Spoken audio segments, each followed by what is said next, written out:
So I pack a bag, load it in my car, drive back home. For some reason, it was like the time was ripe for me to be there in the moment to hold her through this very vulnerable experience she had. And she was like, Mija, I'm dying. I learned so much about myself and so much about polarity.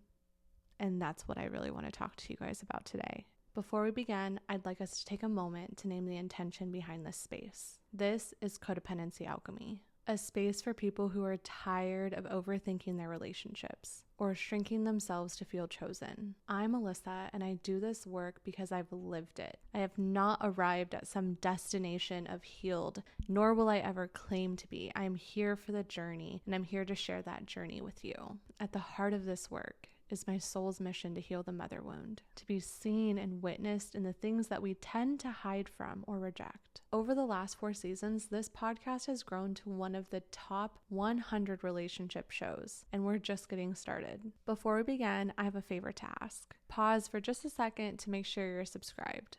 If you're ready for honesty, more self-trust, and more peace in your relationships, then you're in the right place.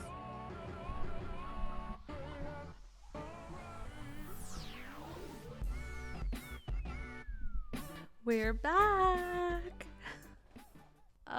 It's been so long. Where do I even begin?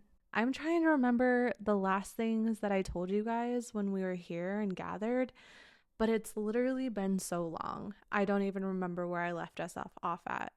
But in case I haven't mentioned it, it's kind of a big deal. Justin and I got engaged, which is like a huge freaking story in and of itself, because we both swore that we were not the marriage type, but that's not what we're going to get into today. But trust me, it's noted, and it's going to have a whole episode in and of itself. But I couldn't come here and not share that news in case I hadn't shared it yet.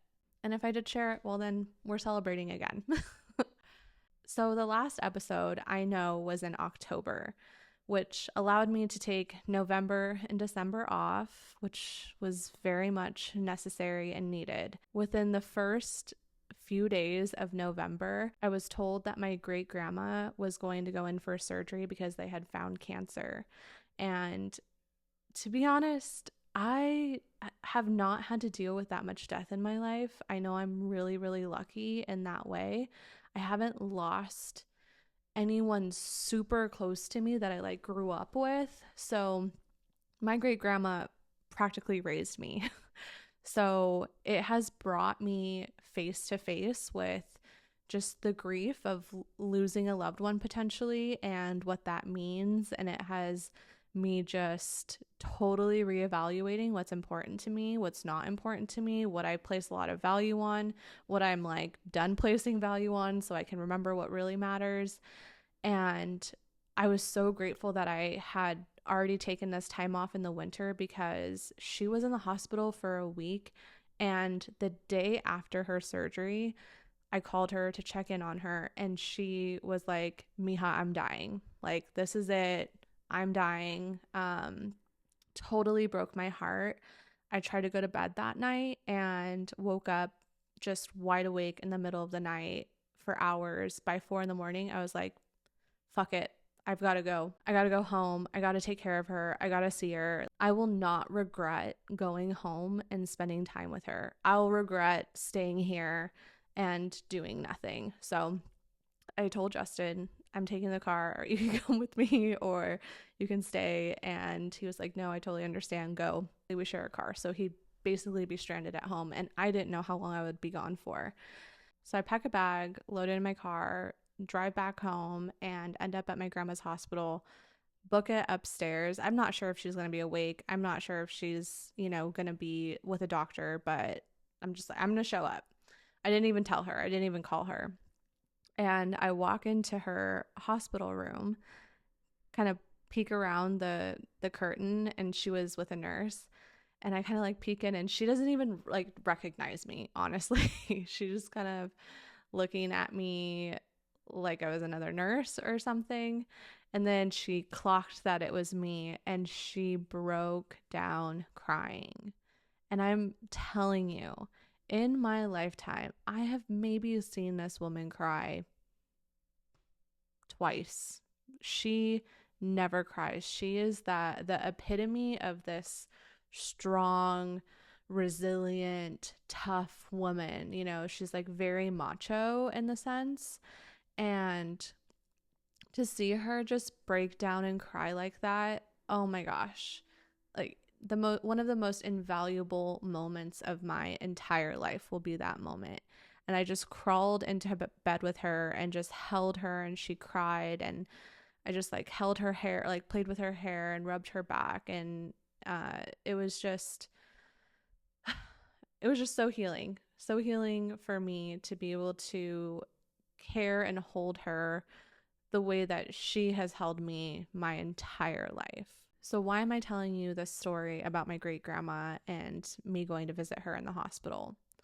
I'm telling you because in that week that I spent with her in the hospital, I learned so much about myself and so much about polarity. And that's what I really want to talk to you guys about today is polarity. It's holding two things at the same time, two opposing things at the same time. When I was with my great grandma, she was telling me stories about the pain that she experienced with the ones that she loved, her ex-husbands. She told me about the love that she still holds in her heart for them. And for the first time, I really saw the confliction within her. I know this about her. I know she has pain and like, you know, trauma and terrible stories about her ex-husbands. She was married twice. And she also has these beautiful moments that she talks about with her ex-husband, my great grandpa, who I grew up with, who I am also still very close with. And so they didn't actually divorce until I was graduating high school.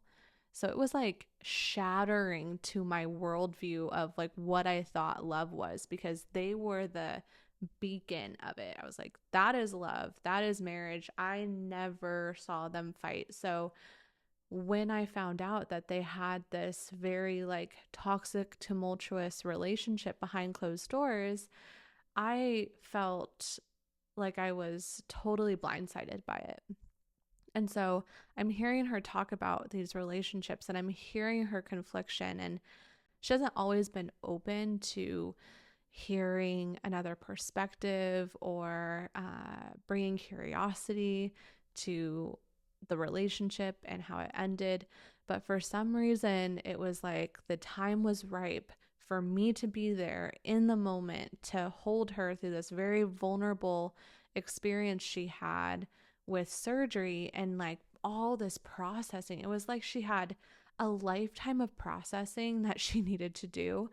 And that was the thing that I kept seeing, was this polarity of holding grief and holding joy, holding pain and trauma, and holding unconditional love and longing. Like, it's just so interesting how we find ourselves in these moments of polarity time and time again. And after leaving her, when she got to go back home, I was then confronted with a polarity of my own.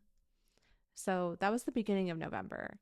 We're going to fast forward a couple weeks to the end of November, where I got to do my first talk on a stage around codependency, which I've spoken on stages in the past, but it's always been around creating community, growing a podcast or a membership.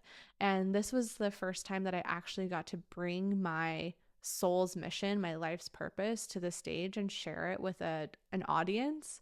So more of that to come. So if you have a stage that you need me on, or you know someone who has a stage that they need me on, I'm holler at your girl. I'm open to opportunities like that. Anyways, I'm presented with this opportunity to share a talk on stage, and I am practicing every single day. Justin is a gem. He goes on walks with me every single day, a couple times a day, listening to me do this talk over and over and over again. He made my talk probably 500 times better than it was when I first wrote it. Thank goodness. And it's our story. So it was really cool to be able to share the way that I experienced our journey, to hear how he experienced our journey, and to get his, I mean, I've always had his support to talk about it because clearly I talk about it all the time here. I couldn't do this without his consent. Or I mean, I probably could, but it's better to do with his consent. And it was just a really cool experience to like get out of my comfort zone. And even though I talk here on the podcast, I'm like, I'm hanging out with you guys. We're like FaceTiming. It's like a little chat, a little hangout. Getting on a stage is different. Like, that is a different experience, an experience I'm really looking forward to doing more, but it was out of my comfort zone for sure. So I'm practicing, and I was supposed to start my bleed after my talk. I was like, okay, that'll be perfect. And I don't think anything of it, but lo and behold, the Friday before my talk was on Sunday. So the Friday before, I start my bleed. And not only do I start my bleed, I start my bleed like 6 days early. Now, I've been seeing a naturopath for the last 6 months. So starting my period that early broke something in me. It shattered me because it felt like I was taking a trillion steps back. The protocols that I'm doing, the testing that I'm doing, the blood panels that I'm doing. And for those of you who are new here, we've been trying to conceive for as of January, 6 years. 6 years. So it just felt like I took this step forward and actually trying to get more information and balance my hormones and do more to see if there is a way that I can optimize my body for conception. And so getting my cycle so early, like on day 19, you guys, I was just like, what the fuck is going on? Like, what the heck and bob is happening? And is it just never going to happen for me? You know, like all of the things kind of come to my mind, right? Like, your body is broken. Why doesn't your body know how to do this thing that clearly tons of other bodies know how to do? I just won't even get into all the things, but I was feeling grief. And so actually, to be honest, I wasn't feeling grief. I was fucking pissed. Initially, I was just pissed. I was just angry. And it was not until like this Saturday that I was starting to feel more grief. I was getting very emotional. Sunday, the day of my talk, remember, I wake up and I sit on Justin and I just cry. And then we decide to go for a walk, and we walk and we go to a coffee shop and they're playing the Cranberries album. And if you know me, you know that I listen to the Cranberries album when I'm feeling sad. And so I'm sitting in the coffee shop and I'm bawling my eyes out, and it's like a whole thing. And I'm like, I don't even know why I'm crying. And then it just occurs to me, boom. Right now I'm holding polarity. I am holding two opposing experiences at the same time. I'm going to step on a stage, sharing my soul's purpose, my life's work with an audience, something that I have longed to do for years, for possibly just as long as Justin and I have been trying to conceive. But I'm getting to do that today. Like, on this day, I'm going to get to go and stand on a stage. I don't know why I'm throwing my arm around like this, but I'm getting to go stand on a stage and share our journey and share this work, something that just is so fulfilling and just a dream fulfilled, while simultaneously mourning the dream of becoming a mother.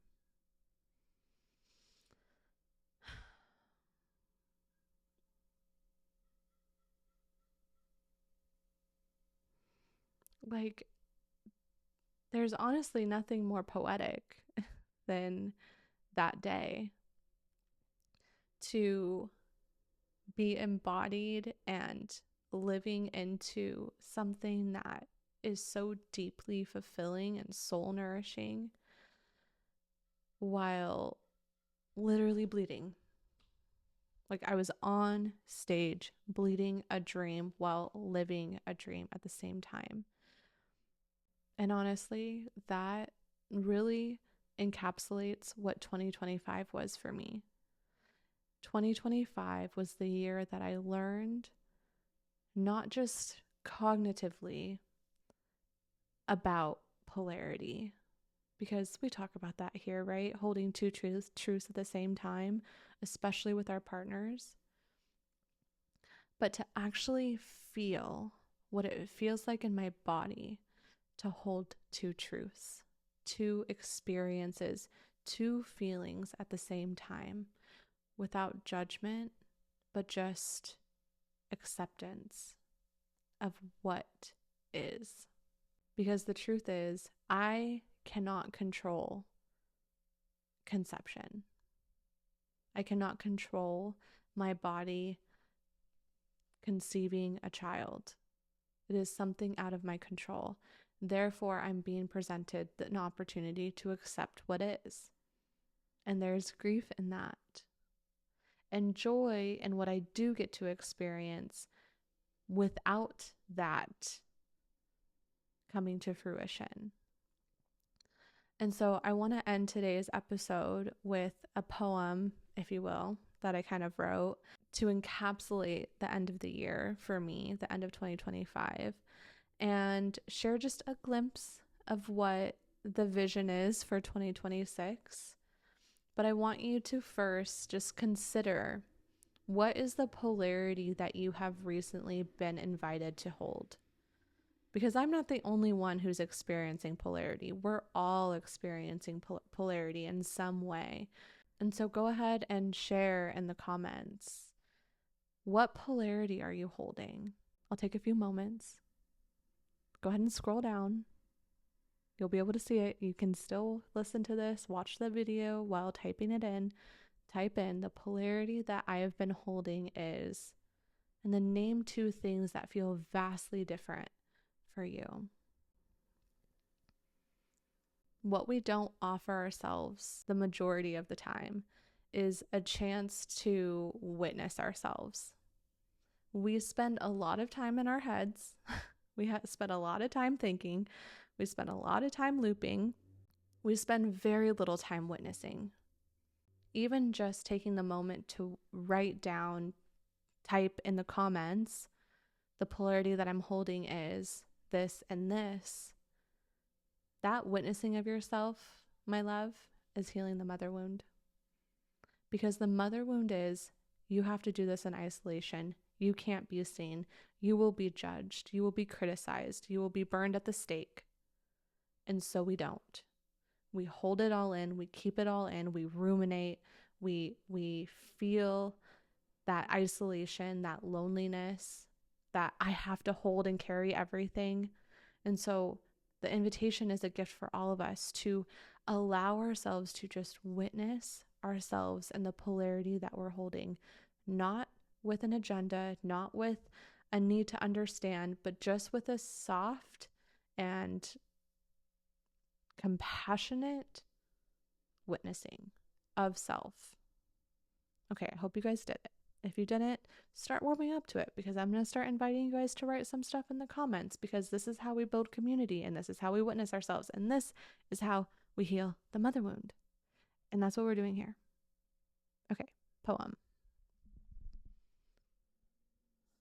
Do you guys like my new setup? Do you guys like my new spot? I don't know. I was just feeling like I needed to move spots. So this is my new spot with my cute little bookshelf on the back. And yes, it's color coded because I'm crazy. Okay. All right. What 25? What 25? Yeah, no, not 25. 2025. I'm going to bring it closer in front of me. What 2025 taught me? It taught me about beginnings and endings and about the grief in between. It taught me how to let go and where to hold on. It taught me about the importance of who you surround yourself with and the permission to leave spaces, places, relationships, that you weaponize and use against yourself. It taught me about unconditional love and all the ways that love can actually look. That you can love even when apart. It taught me about clearings and closing doors that had been left open. It taught me about choice. It taught me about resilience. It taught me about fate. It taught me how to listen to the synchronicities, the guidance, the inner knowing. It taught me to be bold. It taught me to be soft. It taught me love in the face of anger, in the face of grief, in the face of fear. For me, 2025 is the last page of a book that I've been writing for 36 years. So maybe you don't want to share the polarity that you're holding. So I'm going to give you another invitation to share your word for 2026. You guys are going to love mine. My words, because I have two for 2026, is soft and squishy. And what's funny is that I actually wrote those words for myself a year ago. I pulled out my journal and read a letter that I wrote to myself last New Year's. And I read it to myself and cried, of course. But at the very end, it wrote, "Get ready for this year where you are going to embody soft and squishy." And so I was like, I'm writing soft and squishy. I don't know what that means. I don't know what past self knew that I don't know, but someone knows something. So I wrote it on my board, soft and squishy. And that's what I'm going to lean into this year. Your girl can be very rigid. I don't know if you've noticed, but even with just like changing the setup and being a little bit more cash, and I just kind of want my personality to come out a little bit more. I think it does a little bit, but I'm like, full self, be seen. And I don't even know if I know who my full self is, but I really want to get to know the soft and squishy Alyssa, and hopefully we'll continue to meet her this year through the podcast, in the chat, over in the membership. The membership, oh my gosh. We hit over 300 new members in December, like mid-December. And since then, we have grown to almost 350 new members in the Codependency Alchemy membership on Substack. It is wild. We're in the movement, babes. So if you're not a member on our Substack, why? Where are you? What are you doing? Come play, come hang out. We are healing some deep-seated shit. We are speaking truth to the things that we don't really look at, but we need to look at if we want to experience something different. And honestly, I think the most beautiful piece is just being able to be witnessed in this sticky mess of freaking life. And that is what we do in our membership chat. You can join for $25 or you can join for $90 for the whole year. To me, it's a no-brainer. Why wouldn't you sign up for the whole year? But that's just me. You can find all the details to join our membership in the show notes or description box below. Forward it to a friend if you're already in the membership. Get more people on board, because when we heal the mother wound, we come into a radically different way of relating, and we all get to experience way more joyful relationships, which we all deserve. This is the year, you guys, I'm telling you, this is the year where we start realizing that our relationships are supposed to be these playgrounds where we laugh and play and have fun, not these war zones of exhaustion and fires that we continuously put out. So I hope you join us. If not, I'm glad that you're here. I love you so much. If you're new to the podcast, welcome. If you've been here for a while, do me a huge favor. I already know I asked for one in the beginning of the show, but please go subscribe. It helps me so much as a content creator, as someone who's doing all this shit solo. Like, I wish you could see my setup right now. This is on my phone, okay? And if you are subscribed, thank you. Also check to make sure that you've rated or reviewed the podcast. That is also extremely helpful and supportive. It takes 2 seconds just to click the little star. Leave an honest one. If it's not 5 stars, whatever. I love you. Thank you for sharing your honest opinion. I welcome it. Just engage.